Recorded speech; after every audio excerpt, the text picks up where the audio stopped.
The Coast Guard goes guns blazing, troops get set up for another big pay raise, and airmen guarding the nation's nukes get busted for getting high. That and more on this week's edition of The Briefing.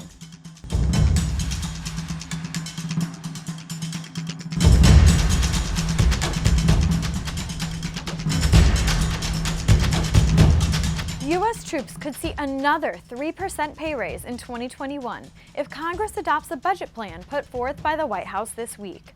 On Monday, the Trump administration released a proposal that would hit the 3% pay raise mark for the second year running. The 3.1% raise that took effect this January was the largest in a decade. If the proposal goes through, the average pay for enlisted personnel would rise to about $63,000 and to about $116,000 for officers. More details to come. For now, let's head to Wyoming. Some airmen responsible for the security of nuclear missiles have been placed on leave due to possible marijuana use. The accused airmen are part of the 90th Security Forces Group at F.E. Warren Air Base in Wyoming. Warren is one of 3 strategic missile bases in the U.S. and houses Minuteman missiles. Officials said the airmen were pulled from duty while investigations are ongoing. And speaking of crime fighting, the Coast Guard this week released a new video of its latest high-octane chase with drug runners off the West Coast. New footage showed coasties pursuing drug boats with a helicopter and even appearing to fire warning shots across the bow of one boat. In all, the Coast Guard cutter Monroe seized about 20,000 pounds of cocaine with a street value of about $338 million. It's a result of 8 different high seas interdictions in the Eastern Pacific Ocean, carried out by 4 different Coast Guard cutters from November to January. Now over to the Air Force.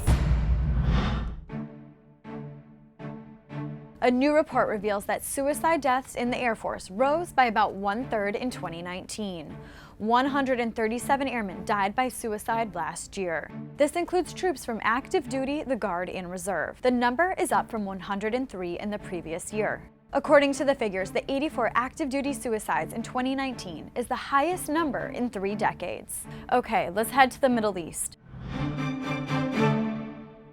The number of troops diagnosed with mild traumatic brain injuries in the January Iranian missile attack in Iraq has risen to 109. The figure is up from 64 last reported by the Pentagon. 70% of those hurt in the attack have returned to duty.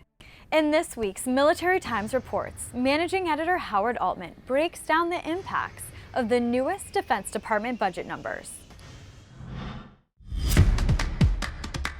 Well, it's that most wonderful time of the year, budget season. The budget has been introduced, and it looks like the U.S. military is going to get bigger. It looks like a growth of about 5,600 troops, up to about 1.3 million active duty and 802,000 Guard and Reserve. The biggest boost is going to come from the Navy, which is going to see about 7,300 additional sailors. The Army is looking at a boost of about 2,000 soldiers, but not all services are seeing an increase. The Marines are looking at a cut of about 2,000 Marines, and the Air Force is actually taking the biggest hit, about 6,000 airmen, because they're going over to the new Space Force.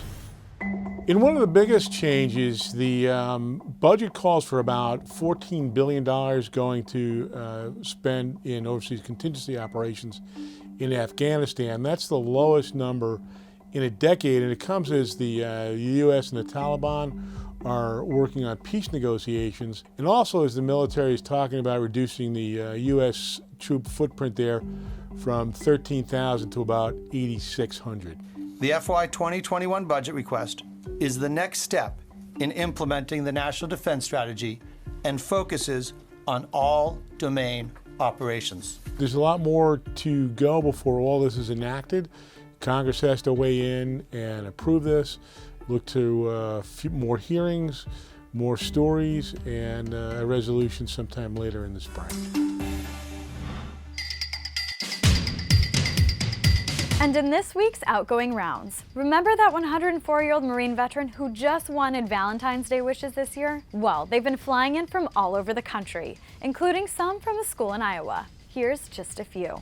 Thank you for serving our country. Happy Valentine's Day. Thank you for your service. Thank you for serving for this country. Hi, veterans. I hope you have a good Valentine's Day. Thank you for serving for us and making this country way better than it is right now. And in other news, the Army is looking to buy more than 40,000 pairs of mixed reality goggles for close combat troops. The Army's 2021 budget this week revealed the request for the goggles, which provides a number of futuristic options for troops. Those include heads-up displays, virtual weapon sights, and the ability to see through smoke and darkness. Want to see the view from a drone in your eyewear while out on patrol? The Army wants to roll it out in the next couple of years. All right, that's all we have time for this week. Please visit us on our websites and on YouTube, Facebook, Twitter, and Instagram. And give us a follow to stay up to date on the latest news. Thanks for watching, and we'll see you next week.